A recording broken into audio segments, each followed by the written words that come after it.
Good. Good morning. Kind of good morning. I'm sure I sound like death right now. Let me see if I can bring this a little bit closer so that we can be... whatever. It doesn't matter if it's in the frame or not. Good morning. Hopefully that sounds a little bit better. I start, I'm like, I'm going to record videos. And then Fate's like, no, you're going to get sick. But something really exciting just happened, and I really wanted to share with you guys. So literally just a few moments ago, this arrived on my doorstep here. I had mentioned that I had ordered parts for a board game, and those parts have arrived. These are the die-cut sheets for the tiles, for the board part of the board game. Basically, we're going to talk a little bit about what the board game is, what it might look like, and just some of that stuff. So this is developing a board game 101. I don't really have a setup here to show me opening it, so give me a second, I'll be back here, okay? Alrighty, so the die-cut sheets actually came out really nice. For those of you who don't know, a die-cut anything really, but for board games specifically, a die-cut sheet is it's a piece of cardboard, and what you do is you print images on that cardboard, and then you have some kind of, it's called a die. It's basically like a cookie cutter, and you press it into the thing, and then you get some other shape out the end. We did the hexagonal tiles here, so pop those all out, and they came out really, really nice. There's just this stack here. Let me see if I can show off some of them just a little bit. Whoop. Get it in focus there. Yeah. And we've got all sorts of tiles with different sorts of connections on them. So the idea is that when you lay these out in a hex grid, what you end up with is a... that's just really not focusing, is it? Anyway. But when you lay them out in a hex grid, what you end up with is a randomized assortment of connecting paths and interconnecting paths. So here I can show you, like we've got, so this, for example, and it would meet sometimes locations just like this, right? And so that's, of course, a dead end, and you cannot pass between these two tiles. When they're all interconnected, it looks something a little bit like this, which, of course, then is the board game that you play the game on. So with all of that said, and with all of this sort of exciting stuff here now, what is the board game? Well, let's talk about it a little bit. Been calling it company call. That could change in the future here, but the idea is that it's kind of like a cross between horror movies and eldritch horror video games and stories and the Ghostbusters. It's kind of everything rolled into one. So it's a cooperative game for 1 to 3 players.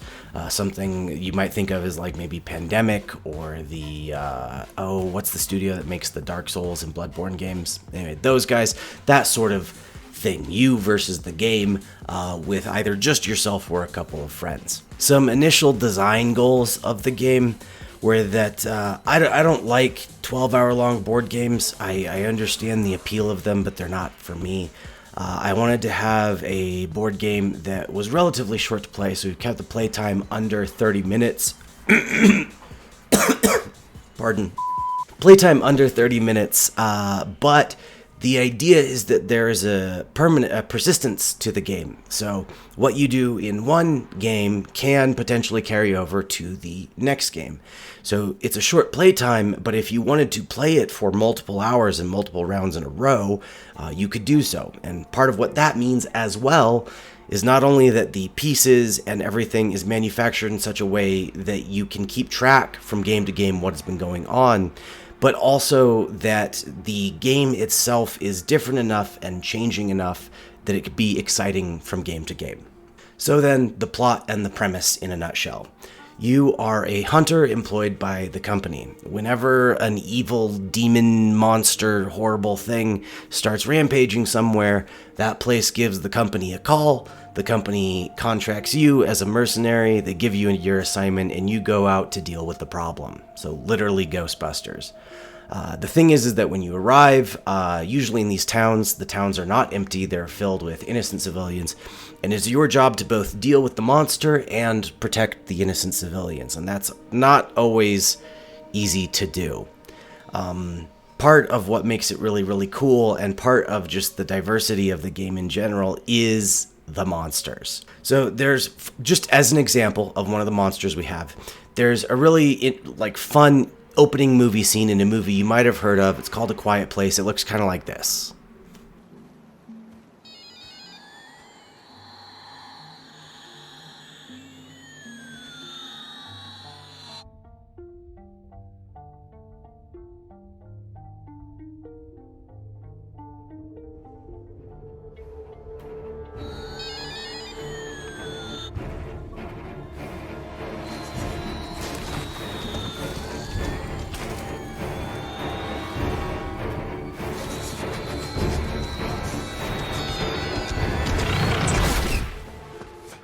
That is a fantastic movie monster, and we have that, or a creature like that in our game. For example, I'm going to give you like two to sort of like back and forth.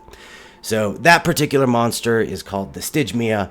It's a blind monster with really, really good hearing, and basically what you have to do is you have to try and protect and evacuate civilians as you have this really powerful monster which can move really fast, but it can only hear certain things you do. So you have to sneak around, creep around, and potentially if you make too much noise, then that monster is going to come barreling in and just smash up everything in the way. So that is like one monster that you may hunt. Whether you actually manage to defeat it or not, that's totally up for debate. But with that being one game, let's say you finish that contract, you move on to the next game, you've got your hunters, and now you're fighting a new contract. And again, this is to give you an idea of just the diversity from one game to a different game. Another monster we have is called the Doppelganger. So, whereas the Stygia starts on the board and is this ever-present threat that can like thrash anything, the Doppelganger does not start on the board. You have all of the innocent civilians on the board, and all you know is that one of those civilians might be the Doppelganger. So it's now your job to go around basically interrogating everybody, trying to find where this Doppelganger is, and it's entirely possible for the Doppelganger to escape before you ever even find it. So what's interesting about this game, and part of the reason why we're so excited about it, is the fact that with the systems that we have in place and how you interact with things and what you can do through those interactions, it's very small and it's very controlled, but there are lots of monsters that can interact with those systems in different ways. And it's through those different ways that you can have wildly different experiences. Sometimes you're in like an intense heated battle. Sometimes you're trying to like solve a mystery. Sometimes you're just trying to catch something. It's like a game of tag. And that's really, really been exciting to play through and play test so far. So the question is with the... I'm sorry.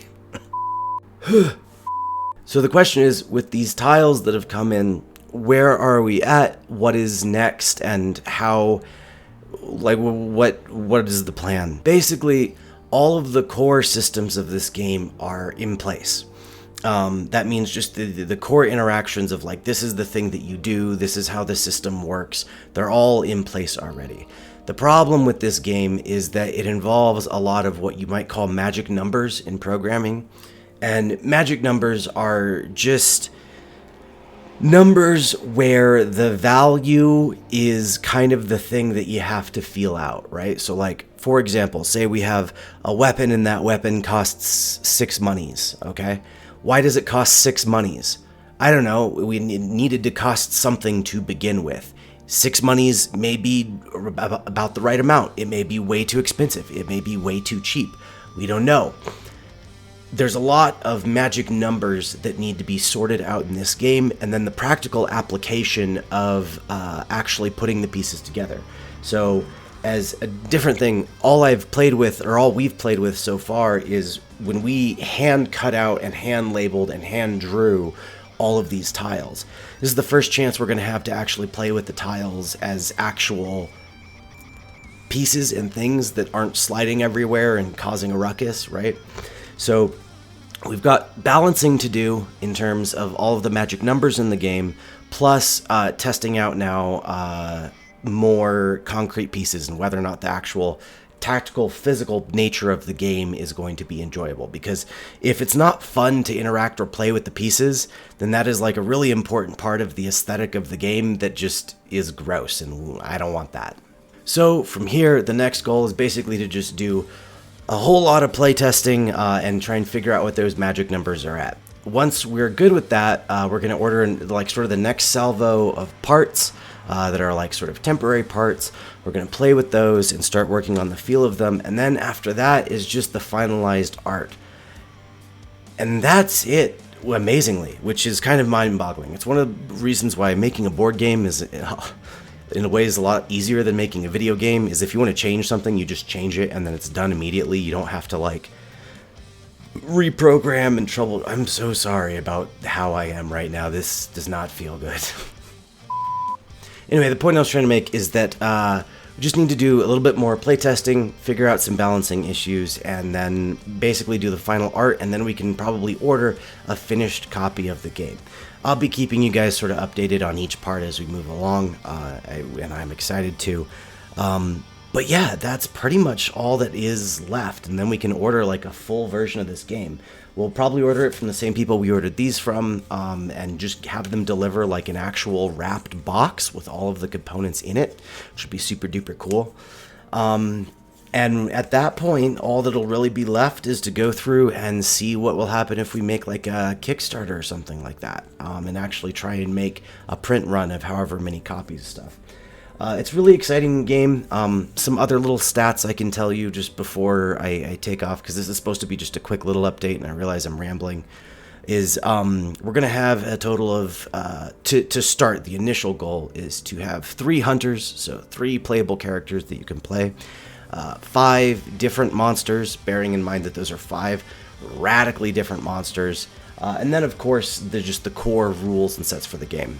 Again, with the systems in place the way they are, there's going to be a lot of room for like expansions, adding in more characters, adding in more monsters, and even adding in other mechanics and systems. So yeah, I'm excited for it. I'll probably do like maybe a playthrough video or something like that. I'm not sure, but I just wanted to share this with you guys today since it literally just happened.